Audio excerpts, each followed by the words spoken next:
የኢትዮጵያ ወንጌል አማኞች ቤተክርስቲያን ካውንስል ፖሊስ አገልጋዮችን ከማጀብ እንዲታቀብ አሳሰበ። የኢትዮጵያ ወንጌል አማኞች ቤተክርስቲያን ካውንስል ፖሊስ አገልጋዮችን ከማጀብ እንዲታቀብ አስጠንቅቋል።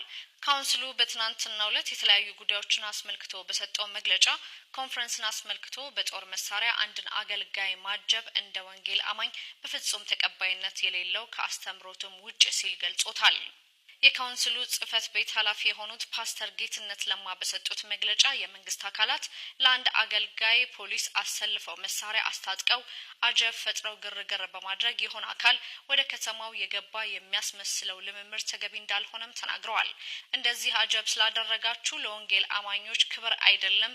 ብዙ አማኞች የመቃብር ስፍራ የላቸውም፣ የማምለኪያ ስፍራ የላቸውም። እሱን አድርጉልን ያሉት የካውንስሉ ጸሐፊ ጦሩ የመንግስት ነው፣ ሰራዊቱ የመንግስት ነው፣ አጀባ አያስፈልግም ያሉ ሲሆን እንደዚህ በሚያደርጉ አገልጋዮች ላይ እርምጃ እንደሚወስድም ካውንስሉ አስጠንቅቋል።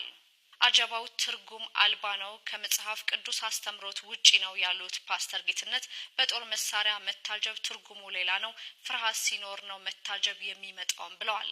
አክለውም አገልጋዩ በፖሊስ የሚታጀቡበት ሌላ ምክንያት እንጂ ወንጌል ለመስበክ አጀባ አያስፈልግም ሲሉም አስረድተዋል።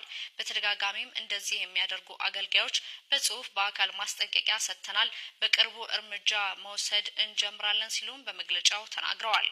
በተጨማሪም ዘይት የሚሸጡ አገልጋዮች ከድርጊታቸው እንዲጠነቀቁ ያሳሰቡት የካውንስሉ ጸሐፊ ፓስተር ጌትነት በቤተክርስቲያን ዘይት የሚቸበችቡ ከድርጊታቸው እንዲቆጠቡም አስጠንቅቀዋል።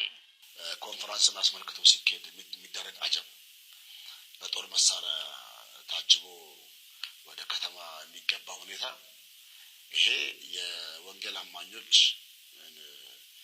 አስተምህሮ በፍጹም እንቃወማለን። እንደዚህ አይነት ነገር እኛ አንደግፍም። የመንግስት አካላትም አንድ አገልጋይ ወደ ከተማ ሲገባ ፖሊስ አሰልፈው ጦር መሳሪያ ሲይዘው አጀብ ፈጥረው ግርግር ተፈጥሮ ከተማው ላይ ሌላ አካል የገባ ሲመስል ድረስ እንደዚህ ማድረግ ተገቢ ነው ብለን እናምናለን። ይሄ እንደዚህ ማድረጋቸው ለወንጌል አማኞች ክብር መስጠትም ማለት ነው። የመቃብር ስፍራ አጥቶ የሚቸገር ምዕመናን ስላለ የመንግስት አካላት እሱን ያርጉልን። አንድ ነብይ በመኪናና በመሳሪያ ከሚያጅቡልን የጸሎት ቤት አጥቶ የሚቸገር በክራይ ቤት የሚሰቃይ ብዙ አገልጋይ አለ። የመቃብር ስፍራ አጥቶ የሚቸገር ብዙ ህዝብ አለ። መንግስት እሱን ይስራልኛ። አጀብ ግን ለምን ያስፈልጋል? ጦሩ የመንግስት ነው፣ ሰራዊቱ የመንግስት ነው እና ከተማው ላይ አንድ ኃይል የገባ እስኪመስል ድረስ የሚፈጠሩ ግርግሮች ተገቢ አይደሉም። እሱ ላይ